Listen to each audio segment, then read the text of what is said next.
Dans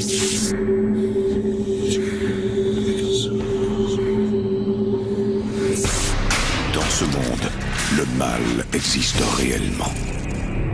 Il se tapit dans le royaume des ombres, comme dans les lieux les plus ordinaires. Voici l'histoire vraie de victimes de l'inimaginable. Quand les Mackeys transforment une salle de spectacle abandonnée en bar de danse country, ils réveillent de vieux démons en colère. Ceux-ci prennent possession du corps de personnes vulnérables. Avec l'aide d'une voyante et d'un prêtre, les possédés combattront le mal pour sauver leur âme.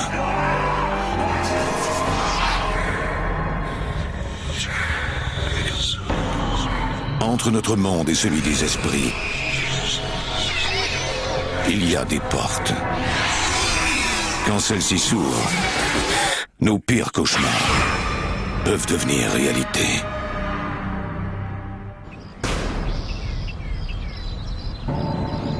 Dans cette émission, certains noms ont été changés. À Wilder, au Kentucky, il y a une salle de spectacle abandonnée sur les bords de la rivière Licking. La légende locale veut que les meurtriers et les adorateurs du diable soient attirés par ce cours d'eau, car c'est un des rares qui coule vers le nord géographique. Les archives de la ville attestent que l'eau de cette rivière a déjà été rouge de sang.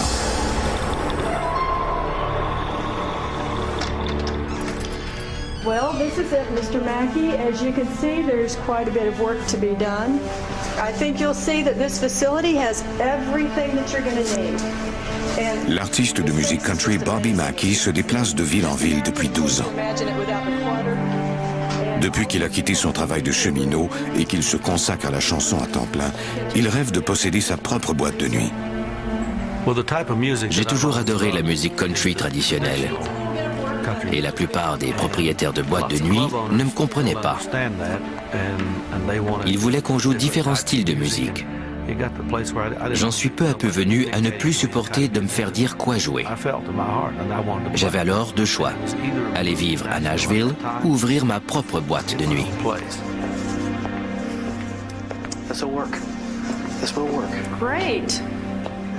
La boîte de nuit de Wilder est exactement ce dont Bobby rêvait. Just give you the key? I'd like to bring my wife by sometime to look at it. Sure. She actually used to manage bars and clubs.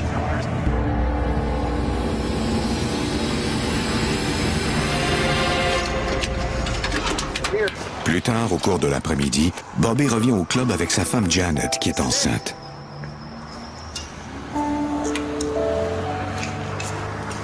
What do you think?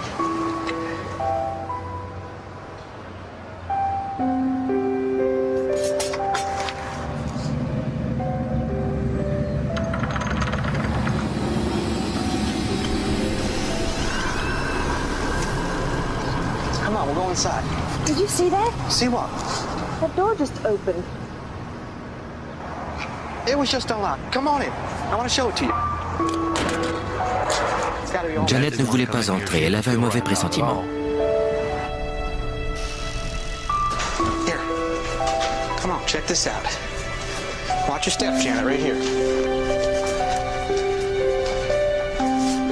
Well, what do you think? Check it out. There's the bar right there. And the restrooms are over here, and... I don't have a good feeling about this place. Here, why don't you go check out the kitchen? It's really big in there.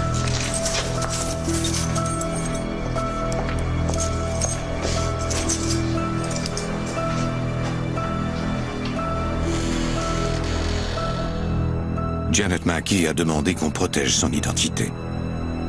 J'avais l'impression que nous n'étions pas seuls. Et pourtant, il n'y avait que lui et moi.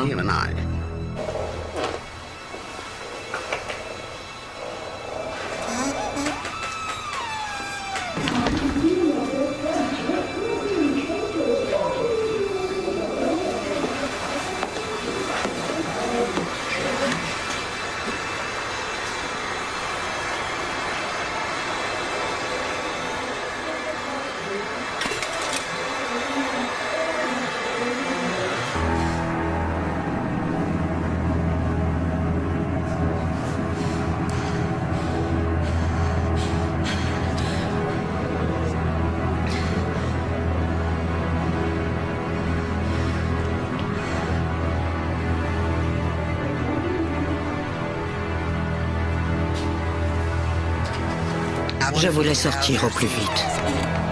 Bobby? Who are you talking to? Nobody. What do you mean? I heard voices. Who are you talking to? Janet, I'm not talking to anybody. It's just you and me here, baby. So what'd you think? I don't have a good feeling about this place. Oh, come on, Janet. Rentrons. Je suis prête à partir. Revenons demain. Il faut qu'on y pense un peu. Moi, je ne voulais qu'une chose, sortir de là. Je m'y voyais déjà, je pouvais déjà voir tout le monde accourir, les clients danser. Rien n'aurait pu m'arrêter. Il me fallait mettre la main sur ce club. Bobby signe son contrat d'acquisition sans jamais remettre en question sa décision. Sa femme l'appuie du mieux qu'elle le peut. Cet endroit m'effrayait. Mais il en avait tant rêvé. Je savais que c'était exactement ce qu'il avait toujours souhaité trouver. Je me suis dit qu'il avait besoin de mon appui. Un jour, Bobby et Janet sont en train de nettoyer les lieux quand un inconnu arrive. Hi, howdy. My name's Carl Lawson. Bobby Mackey. Carl Lawson a été l'homme à tout faire des propriétaires précédents. Il est sans emploi depuis que le club a fermé suite à une série de meurtres brutaux.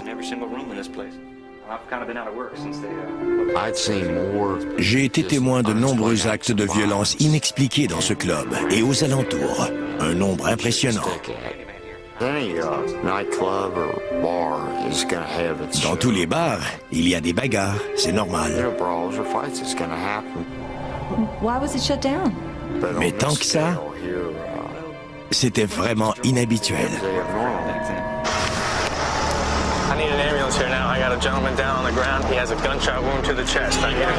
La dernière année où le club a été en opération a été la pire. On y a compté 6 homicides. Carl croit que c'est l'endroit qui pousse les gens à être violents. Il y avait quelque chose d'anormal dans cet endroit. On a fini par fermer le club. Classic country music here. We're not going to have those kind of people here. You'll see. I assure you. Well, that'd be a nice change of pace, sir. Bobby croit que la musique qu'on y jouera attirera une clientèle plus paisible. I've kind of been out of work since. You paint? Which hand you want me to paint with? Bobby embauche Carl comme homme à tout faire et concierge des lieux. J'ai tout de suite vu que je m'entendrais bien avec lui. Il était direct et disait ce qu'il pensait.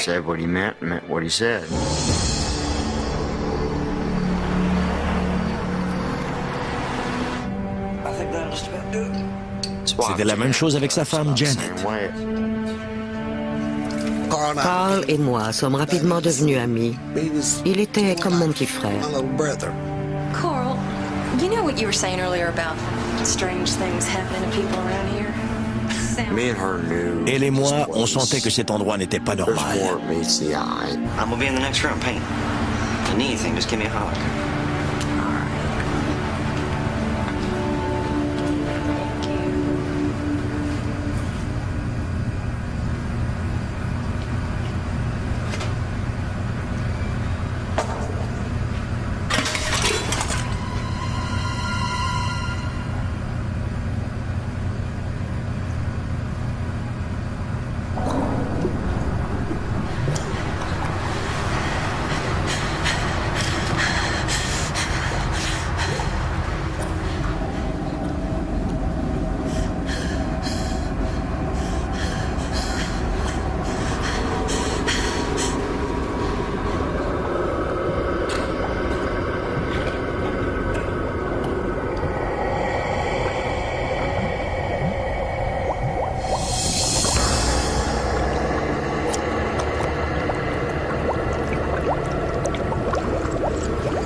Janet, you okay? Janet, what happened? There was blood in there. There was blood coming up out of the sink. The sink is empty. There's nothing in the sink. S'il n'avait pas été là, je n'ose penser à ce qui serait arrivé. Just blood in there. Quelque chose a littéralement poussé la tête de Janet. There was a hand pushing my head into the sink. J'ai alors compris que cette présence, ou peu importe comment vous voulez l'appeler, ne s'amusait pas. C'était devenu dangereux et violent. I'm telling you, Bobby, there was a hand in the middle of my back forcing me into the sink. Janet raconte ce qui lui est arrivé à Bobby, mais celui-ci n'en croit rien. Il m'a dit que cela n'avait ni queue ni tête. Il ne m'a pas cru, pas plus qu'il n'a cru Carl. Mais ça s'était réellement produit. He's not putting anything in my head. I know what I saw, and I told him about it. Je ne crois pas aux fantômes. Il y avait forcément une explication rationnelle à ce qui était arrivé. Je ne pouvais pas y croire. Carl, sit in. I don't want you filling her head with any more of these ghost stories. Do you hear me? And I certainly don't want you... Bobby avise Carl de garder ses histoires de fantômes pour lui. Sinon, il devra aller se chercher un autre emploi. Now go and clean the bar. J'avais investi tout ce que j'avais dans ce club. Et tout ce que je souhaitais, c'était de l'ouvrir. Je ne voulais rien entendre de ces histoires de fantômes. J'ai dû avertir Carl à plusieurs reprises de ne pas parler de tout cela aux gens, et encore moins à Janet.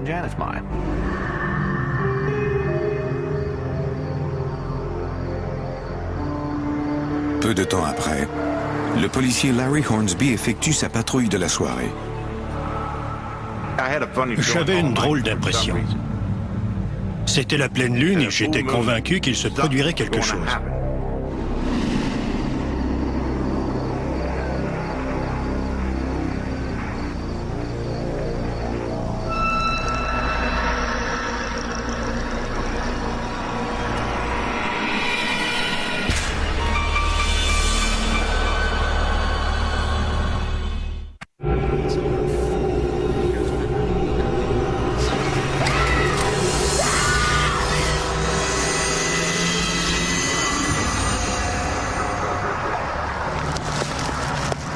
L'agent Larry Hornsby demande des renforts, croyant qu'un voleur est entré dans le club de Bobby Mackey.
Je savais qu'il y avait un homme, une femme et une radio qui jouaient. J'avais entendu leur voix ainsi que le son de la radio. Nobody back here. What do you mean there's nobody back here? I heard voices in here, though. Me too. Front door. Let's go.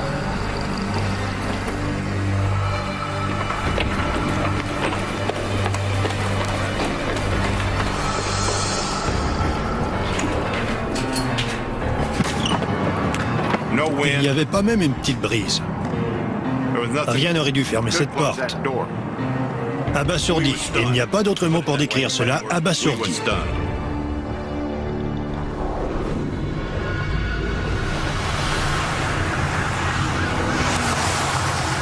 Quelques nuits plus tard, l'agent Larry Hornsby retourne au club suite à un accident routier mortel.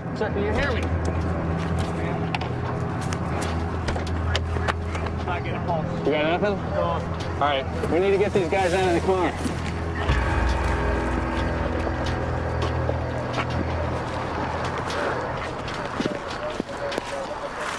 We got anything to cover the bodies? Nothing in the car. Look, I need an EMT out here quick. I got 2 bodies from a car accident. Thanks. Here.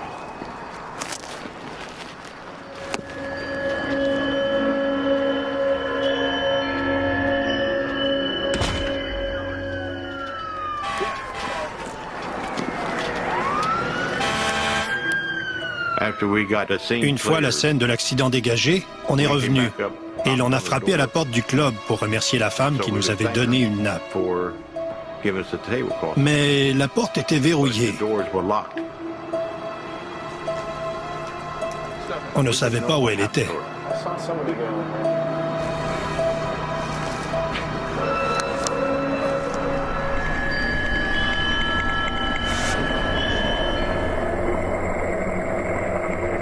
Le lendemain, l'agent Hornsby parle à Bobby de la femme qui leur a apporté une nappe. On pensait que c'était une serveuse du club et on l'a décrite au propriétaire. Bobby lui dit qu'il n'y avait personne au club après 22 heures.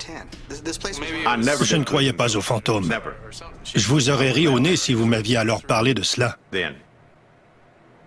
Mais j'ai beaucoup changé depuis. I'm telling you, Larry. These doors were locked. There was no one else here. Je ne voulais pas les traiter de menteurs parce que ces hommes étaient crédibles après tout. Mais je n'arrivais pas à croire qu'il pouvait y avoir des phénomènes paranormaux ou des fantômes. J'étais persuadé qu'il devait y avoir une explication rationnelle à ce qui était arrivé. You all right? Oh, I'm fine. I just broke the last of my good bolts. I gotta go get another one. Okay. Careful with that. That's all right. I'll clean it up. I'm good. Janet, you don't have to clean anything up. I'll be right back. I can take it. I get it. All right, I'll be right back, okay?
Get her in here. Come on, darling. Come on. Hello? Anybody here? Help! My wife, she fell down the stairs. She's pregnant. J'étais terrifiée parce que je craignais de perdre mon bébé.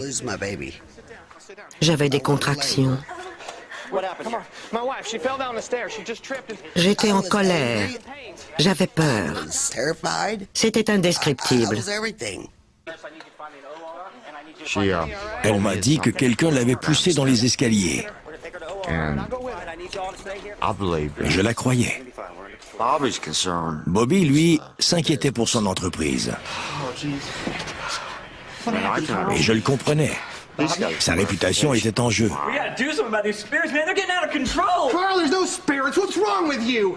Les gens ne vous croient que lorsqu'ils font eux-mêmes l'expérience de ces phénomènes.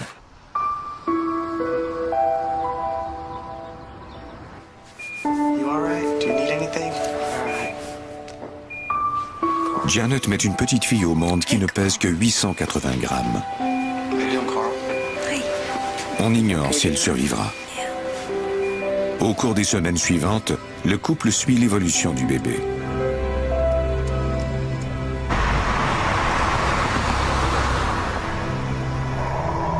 Dès qu'on sait qu'il ne court plus de risques, Bobby se prépare à la grande ouverture de son club.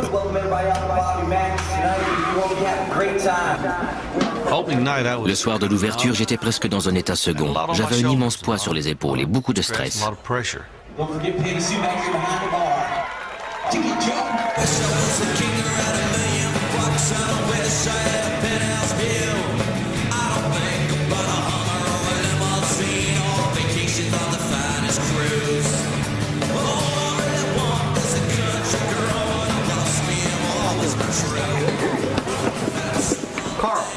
Carl, listen. I don't want you telling any customers. Carl, look at me. I don't want you telling any of the customers that stuff. All right? Je me consacrais entièrement à cette entreprise parce que je voulais qu'elle fonctionne et j'en avais assez d'entendre ces histoires insensées. Je voulais que mon club soit reconnu pour l'excellence de ses spectacles.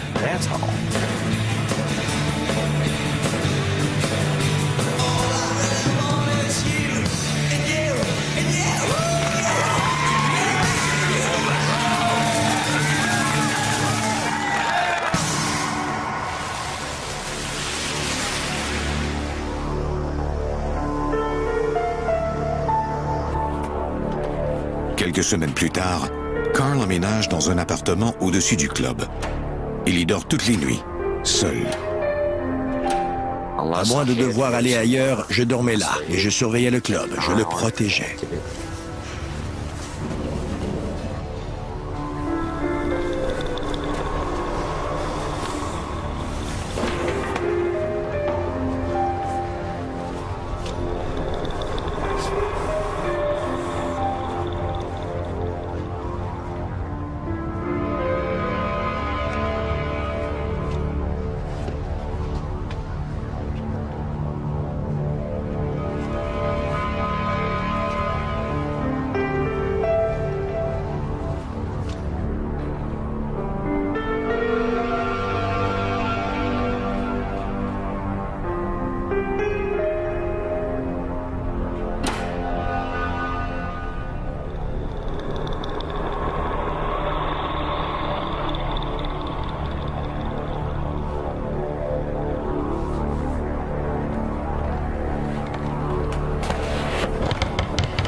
C'était presque comme un cauchemar.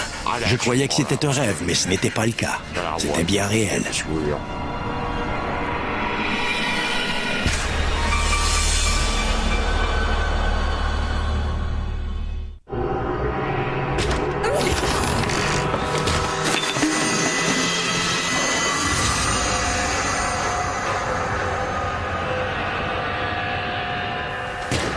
Pendant plusieurs semaines, Carl Lawson est incapable de parler de ce qu'il a vu.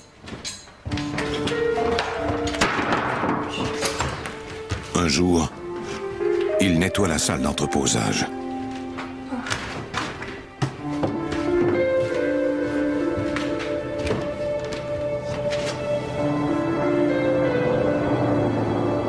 My love is as deep as the sea, it flows forever. You ask me when will it end, I tell you never. My love is as bright as the sun, it shines forever. You ask me when will it end, I tell you never. The world may disappear like a castle of sand. I will be waiting here with my heart in my hand. You ask me when will I die, I tell you never.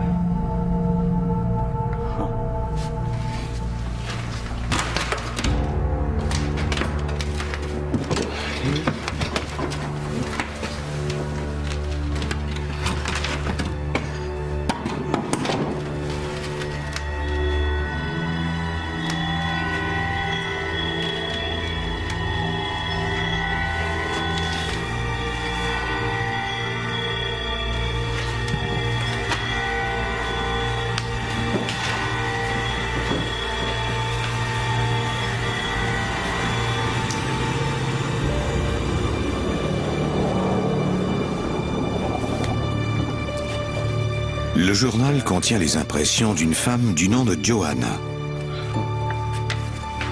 Cette danseuse a donné des spectacles au club dans les années 30.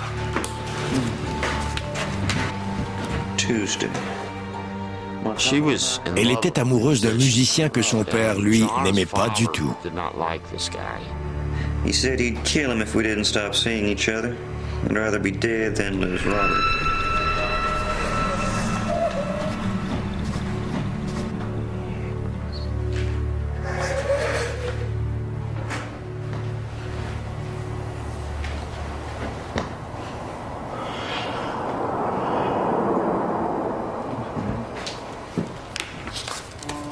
Joanna écrit que son amant a mystérieusement disparu.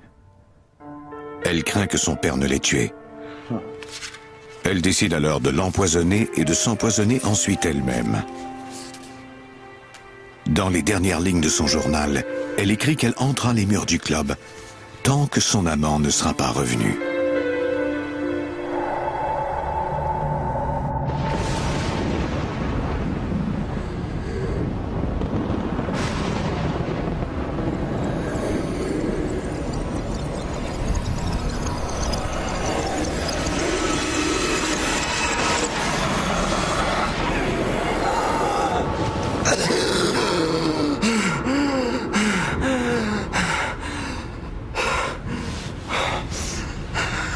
Je ne parvenais plus à respirer.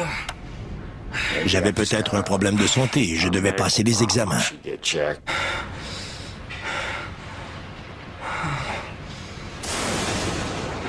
Carl éprouve de la difficulté à dormir. Puis, c'est le courant électrique qui est coupé.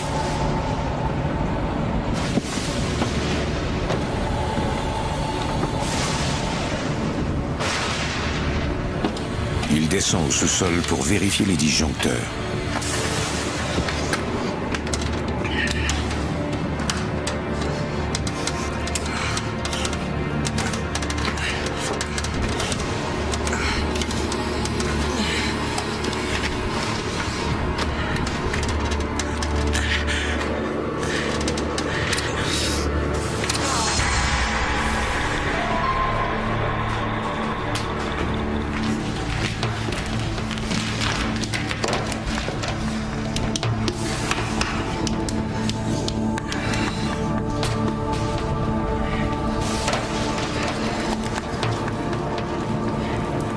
Il découvre une trappe qu'il n'avait jamais remarquée auparavant.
Carl?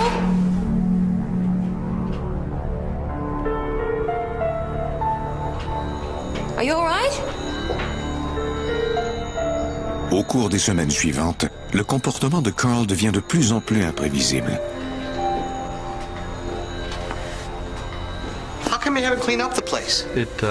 C'en est venu au point où je ne savais jamais à quel Carl je m'adressais. Il fallait que je parle un peu avec lui pour savoir sous quel angle le prendre. Il n'était jamais le même d'une fois à l'autre. You think you're alone here, but you're not. Carl, you okay? You'll see. See what? Bob et Mackie concentrent ses efforts sur son entreprise. Il demande à Doug Hensley, l'un de ses amis, de l'aider à produire une annonce publicitaire pour la télé. So, come on down to Bobby Mackey's Music World, where the good times never die. Même si Bobby refuse de croire que sa boîte de nuit est hantée, il parle à son ami des étranges événements qui s'y sont passés. Quand Bobby m'a raconté cette histoire, je lui ai demandé pourquoi il n'en avait jamais parlé. Il m'a répondu que beaucoup de gens craignent les fantômes et qu'il ne voulait pas que cela se sache. Il m'a dit qu'il n'y croyait pas, mais que sa femme et Carl Lawson étaient eux convaincus que l'endroit était hanté. Doug, qui est écrivain, est pour sa part fasciné par cette histoire. Do you mind if I talk to him, though? Okay, if you want to talk to him, you can talk to him, but love to.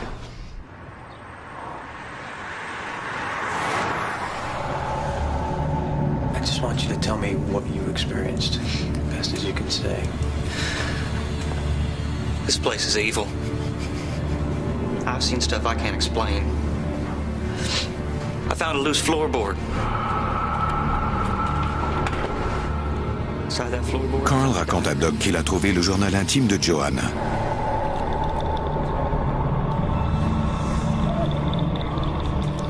Il lui parle aussi des deux hommes dans le sous-sol. Carl m'a dit que cet endroit était maléfique. La seule raison pour laquelle il restait, c'était pour protéger Janet et Bobby. Sinon, il serait parti depuis longtemps. Mais il m'a aussi dit que quelque chose l'attirait irrésistiblement à cet endroit. Hensley est de nature sceptique, mais il prend toutefois ses déclarations au pied de la lettre. I was 5.5 months pregnant. And I felt this hand in the middle of my back, but I was alone.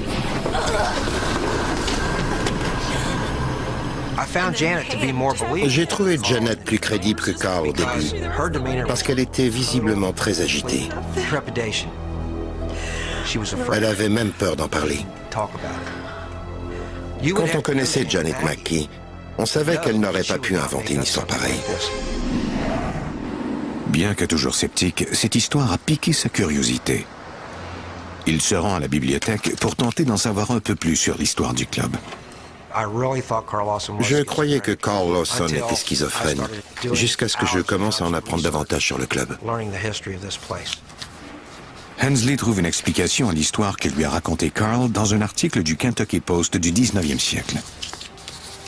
J'ai appris que deux hommes avaient été pendus à Newport en 1897. Ils s'appelaient Alonzo Walling et Scott Jackson. Alonzo Walling et Scott Jackson, qui étudiaient tous deux la dentisterie à Cincinnati, ont été jugés coupables du meurtre de Pearl Bryan, une jeune femme de la haute société. Ils ont été pendus. On a trouvé le corps décapité de la jeune femme près du site d'un ancien abattoir de Wilder. Celle-ci était enceinte de 5 mois et demi au moment du meurtre. Alonzo Walling était sur la potence quand il a clamé qu'il reviendrait des enfers pour tourmenter tous ceux qui étaient mêlés à son procès et hanter les lieux où se trouvait la tête de Pearl Bryan. Hensley fait part à Carl et à Janet de ses découvertes. Il leur raconte qu'après la découverte du corps de Pearl Bryan, des chiens renifleurs auraient mené les enquêteurs à l'abattoir. Les gens de la région sont venus à croire que la tête de Pearl se trouve dans le puits au sous-sol de l'abattoir et qu'on l'y aurait jetée là lors d'une cérémonie rituelle satanique. Mais on n'a jamais trouvé la tête. Doug leur explique que la boîte de nuit est construite sur les fondations de cet abattoir. Les fidèles de Satan venaient y faire la nuit des sacrifices de sang qu'ils versaient dans ce puits en hommage aux démons et en réparation pour tout le sang qui avait été répandu en cet endroit. Il y avait là un caniveau qui avait servi à déverser le sang des animaux dans la rivière Licking. Je crois qu'Alonzo Walling et Scott Jackson se trouvent tous deux dans ce club parce que c'est là qu'ils se sont débarrassés de la tête de Pearl. En outre, il y a un point commun troublant entre Joanna, Pearl Bryan et Janet Mackey. Janet Mackey m'a dit qu'elle était enceinte de 5 mois et demi quand on l'a poussée dans les escaliers. Or, Pearl Bryan était également enceinte de 5 mois et demi. Quant à Joanna, la danseuse qui s'était empoisonnée dans le club, elle était aussi enceinte de 5 mois et demi.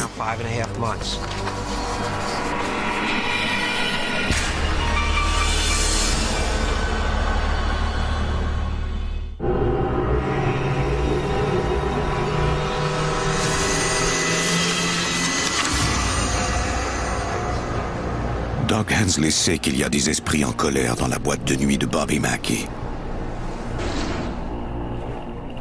Il invite au club la voyante Patricia Michelle dans l'espoir de ramener la paix en ces lieux. Michelle est une médium connue partout aux États-Unis. Elle affirme qu'elle peut communiquer avec les morts depuis qu'elle est enfant.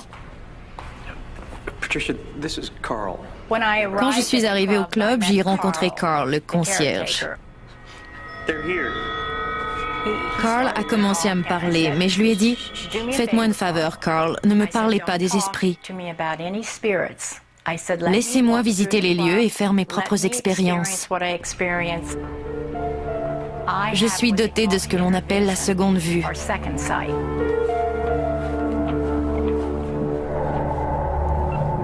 Patricia sent la présence d'un esprit.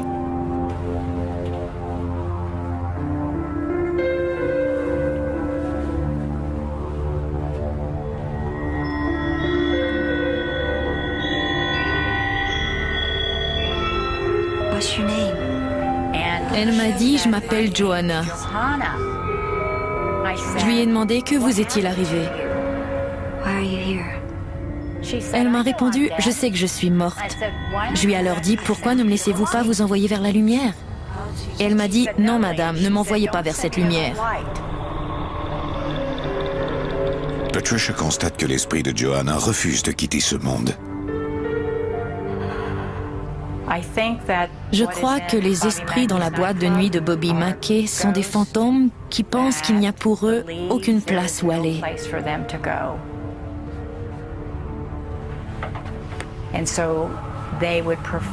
Alors ils préfèrent rester dans ce club plutôt que d'aller ailleurs et risquer de brûler en enfer pour l'éternité. C'est ce qu'ils croient.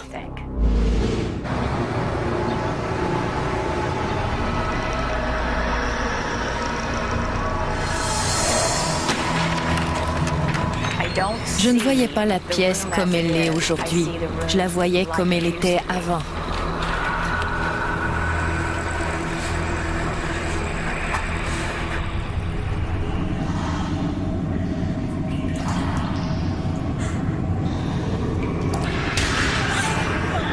Patricia a ensuite la vision d'une tête qu'on a séparée de son corps. J'ai eu une violente nausée. J'avais la tête qui tournait. Je voulais sortir de là au plus vite.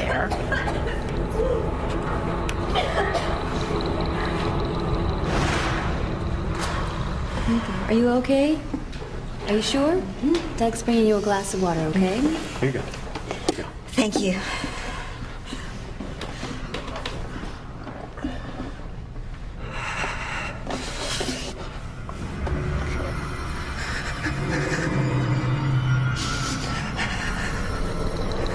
La voyante sent alors la présence de deux esprits maléfiques. Carl, the two men in the room. J'ai dit à Carl, les deux hommes qui sont ici essaient d'utiliser votre corps.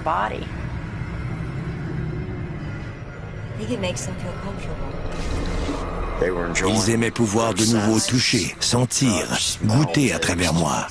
J'étais contrôlé par eux.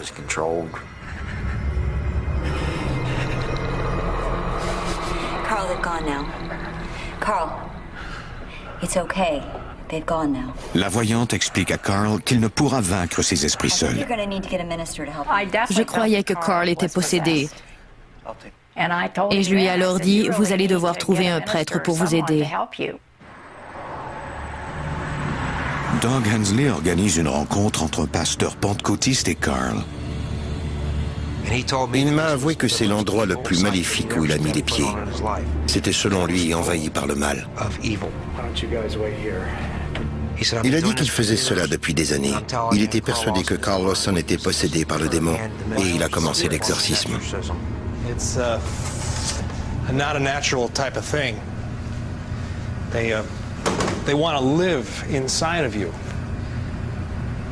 So what I'd like to do is to have us pray together. Our Father, who art in heaven, hallowed be thy name. Thy kingdom come. Thy will be done on earth as it is in heaven. Give us this day our daily bread.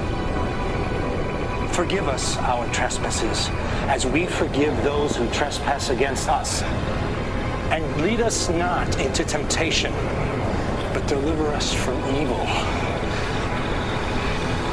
Carl? Carl? Carl? I'm not praying to anyone, preacher. Who are you? Alonzo needs to leave Carl's body. And therefore I say unto you, be with the Lord God, and the devil will flee from you.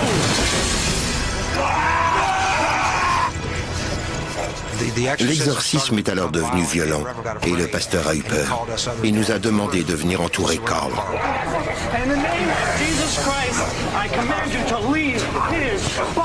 Il a alors commencé à parler en latin, puis à parler anglais, mais à l'envers. Et il a dit « Je suis Satan ». L'esprit a alors dit comme dans un grognement de chien « Aima netas ».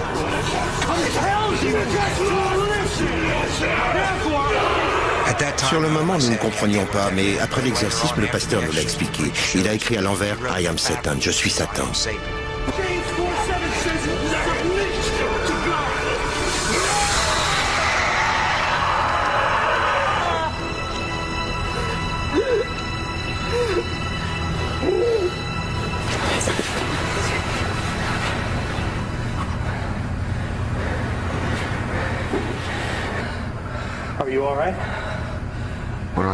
Quand je suis revenu à moi, tout le monde me regardait. J'étais couché par terre et je ne savais pas ce qui était arrivé.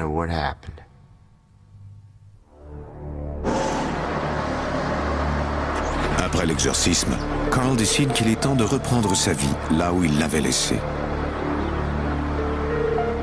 Je me sentais différent.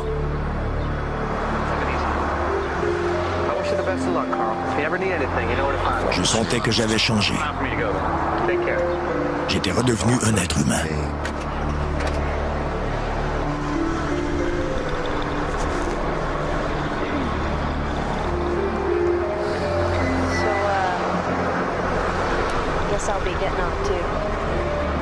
Je n'avais pas besoin que cet esprit me dise de partir. Je suis parti pour ne jamais revenir.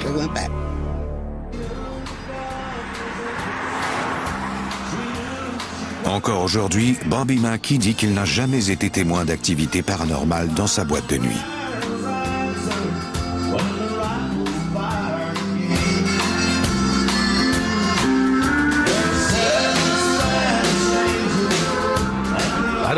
Je ne sais pas si c'est parce que cet endroit m'a envoûté qu'il me retient ici. Si c'est une manifestation surnaturelle, eh bien, soit. Je vais toujours rester ici. Sous le club, dans les entrailles de l'ancienne boucherie, se trouve encore le puits.